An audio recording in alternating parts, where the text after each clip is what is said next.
ਜਿਹੜੀ ਪੈਲੀਸੇਡ ਫਾਇਰ ਵਾਪਰੀ ਸੀਗੀ ਸਾਲ ਜਿਹੜਾ ਪਹਿਲਾਂ ਸਾਲ 2 ਸਾਲ ਪਹਿਲਾਂ, ਉਸ ਦੇ ਵਿੱਚ ਇੱਕ ਬੰਦਾ ਫੜਿਆ ਸੀ ਜਿਸ ਉੱਤੇ ਇਹਨਾਂ ਨੇ ਦੋਸ਼ ਲਾਏ ਸੀਗੇ ਵੀ ਇਹਨੇ ਅੱਗ ਦੀ ਸ਼ੁਰੂਆਤ ਕੀਤੀ ਹੈ। ਜੋਨਾਥਨ ਨਾਂ ਦਾ 30 ਸਾਲਾਂ ਦਾ ਸਾਬਕਾ ਊਬਰ ਡਰਾਈਵਰ ਸੀਗਾ। ਉਹ 3 ਫੈਡਰਲ ਚਾਰਜਿਸ ਆ ਉਸ ਦਾ ਸਾਹਮਣਾ ਕਰ ਰਿਹਾ ਸੀ, ਜਿਸ ਦੇ ਵਿੱਚ ਆਰਸਨ, ਡਿਸਟਰਕਸ਼ਨ ਆਫ ਪ੍ਰਾਪਰਟੀ ਦੇ ਚਾਰਜਿਸ ਸੀਗੇ।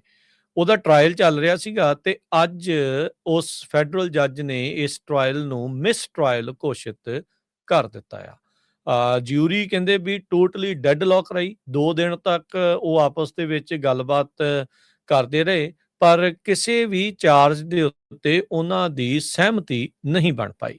ਜਿਊਰਰਸ ਨੇ ਇਨਫੋਰਮ ਕੀਤਾ US ਡਿਸਟ੍ਰਿਕਟ ਜੱਜ ਐਨ ਹਵਾਂਗ ਨੂੰ ਵੀ ਉਹ ਟੋਟਲੀ ਅਨਏਬਲ ਰਹੇ ਨੇ ਯੂਨੈਨਿਮਸ ਵਰਡਿਕਟ ਕਿਸੇ ਵੀ ਚਾਰਜਿਸ ਦੇ ਉੱਤੇ ਲੈ ਕੇ ਆਉਣ ਦੇ ਲਈ। ਜੋਨਾਥਨ ਰਿੰਡਰਨੈਕਟ ਉਸ ਦੇ ਉਲਟ ਪ੍ਰੋਸੀਕਿਊਸ਼ਨ ਯਾਨੀ ਕਿ ਸਰਕਾਰ ਕਹਿ ਰਹੀ ਆ ਵੀ ਜਿਹੜਾ ਰਿੰਡਰਕੈਂਟ ਆ ਇਸਨੇ ਜਾਣਬੁੱਝ ਕੇ ਲੈਚਮੈਨ ਫਾਇਰ ਸ਼ੁਰੂ ਕੀਤੀ ਸੀ ਇੱਕ ਹਾਈਕਿੰਗ ਟ੍ਰੇਲ ਦੇ ਉੱਤੇ ਨਿਊ ਈਅਰ ਡੇ ਵਾਲੇ ਦਿਨ 2025 ਪਿਛਲੇ ਸਾਲ।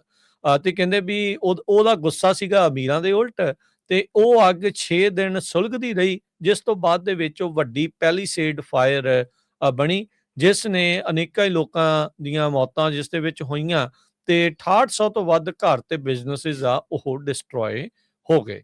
ਐਵੀਡੈਂਸ ਇਹ ਕਹਿੰਦਾ ਆ ਵੀ ਸਰਕਾਰ ਨੇ ਡਿਜੀਟਲੀ ਫੋਰੈਂਸਿਕ ਦੀ ਵਰਤੋਂ ਕਰਦੇ ਹੋਏ ਸਿਕਿਉਰਿਟੀ ਵੀਡੀਓ ਫੁਟੇਜ, ਸੈੱਲ ਦਾ ਡਾਟਾ, ਚੈਟ GPT ਦੀ ਹਿਸਟਰੀ ਉਹ ਜਿਹੜੀ ਉਹ ਦਿਖਾਈ ਜਿਊਰੀ ਨੂੰ ਵੀ ਉਹ ਪੁੱਛ ਰਿਹਾ ਸੀਗਾ ਚੈਟ GPT ਨੂੰ ਵੀ ਸਿਗਰਟ ਦੇ ਨਾਲ ਤੁਸੀਂ ਵਾਈਲਡ ਫਾਇਰ ਸ਼ੁਰੂ ਕਰ ਸਕਦੇ ਆ, ਤੇ ਉਸ ਤਰੀਕੇ ਦੇ ਨਾਲ ਉਹਨਾਂ ਨੇ ਸੀਨ ਦੇ ਉੱਤੇ ਉਸ ਨੂੰ ਪੇਸ਼ ਜਿਹੜਾ ਉਹ ਕੀਤਾ।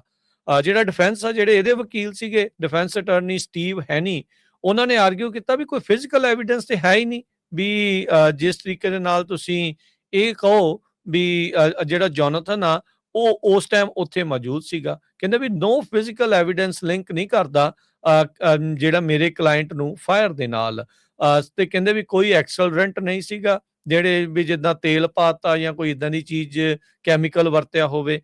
ਵੀ ਜਿਹੜੀ ਸੀਨ ਕਹਿੰਦੇ ਵੀ ਕਈ ਦਿਨਾਂ ਤੱਕ ਸਿਕਿਉਰ ਹੀ ਨਹੀਂ ਜਿਹੜਾ ਉਹ ਸੀਗਾ।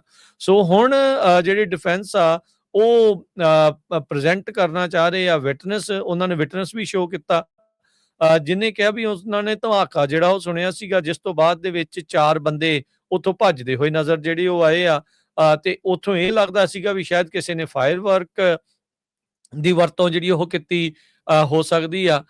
ਤੇ ਹੁਣ ਇਹ ਕਹਿ ਰਹੇ ਆ ਵੀ ਜਿਹੜਾ ਜੋਨਾਥਨ ਆ ਉਸ ਨੂੰ ਇੱਕ ਬਲੀ ਦਾ ਬੱਕਰਾ ਬਣਾਇਆ ਜਾ ਰਿਹਾ ਵੀ ਕਿਉਂਕਿ ਜਿਹੜੀ ਸਿਟੀ ਆ ਉਹ ਖੁਦ ਇਸ ਡਿਜ਼ਾਸਟਰ ਨੂੰ ਕੰਟੇਨ ਕਰਨ ਦੇ ਵਿੱਚ ਨਾਕਾਮਯਾਬ ਰਹੀ ਆ। ਸੋ ਪੈਲੀਸੇਡ ਫਾਇਰ ਦੇ ਵਿੱਚ ਜਿਸ ਬੰਦੇ ਦੇ ਉੱਤੇ ਦੋਸ਼ ਸੀਗੇ ਜਿਹੜਾ ਕਿ ਫੈਡਰਲ ਚਾਰਜਿਸ ਦਾ ਸਾਹਮਣਾ ਕਰ ਰਿਹਾ ਸੀ, ਉਸ ਦੇ ਟਰਾਇਲ ਨੂੰ ਮਿਸ ਟਰਾਇਲ ਜਿਹੜਾ ਹੁਣ ਘੋਸ਼ਿਤ ਕਰ ਦਿੱਤਾ ਗਿਆ ਹੈਗਾ ਆ। ਸੋ ਹੁਣ ਦੇਖਦੇ ਆ ਵੀ ਅੱਗੇ ਕੀ ਜਿਹੜਾ ਇਸ ਦੇ ਵਿੱਚ ਬਣਦਾ ਆ, ਕੀ ਦੁਬਾਰਾ ਟਰਾਇਲ ਚੱਲਦਾ ਆ ਤੇ ਕਿਵੇਂ ਜਿਹੜਾ ਆ ਇਸ ਨੂੰ ਕੀ ਦੋਸ਼ੀ ਕਰਾਰ ਦੇਣ 'ਚ ਕਾਮਯਾਬ ਰਹਿੰਦੇ ਆ ਜਾਂ ਨਹੀਂ। ਸੋ ਹੁਣ ਇੱਕ ਬੰਦੇ ਦੇ ਉੱਤੇ ਜਿਹੜਾ ਇਹ ਦੋਸ਼ ਪੈਲੀਸੇਡ ਫਾਇਰ ਦਾ ਜਿਹੜੇ ਚਾਰਜਿਸ ਆ ਉਹ ਲਾਏ ਗਏ ਆ, ਪਰ ਹਾਲ ਦੀ ਘੜੀ ਜਿਊਰੀ ਸਹਿਮਤੀ ਜਿਹੜੀ ਆ ਇਹਨੂੰ ਦੋਸ਼ੀ ਕਰਾਰ ਦੇਣ ਦੇ ਵਿੱਚ ਸਹਿਮਤ ਨਹੀਂ ਹੋ ਪਾਈ।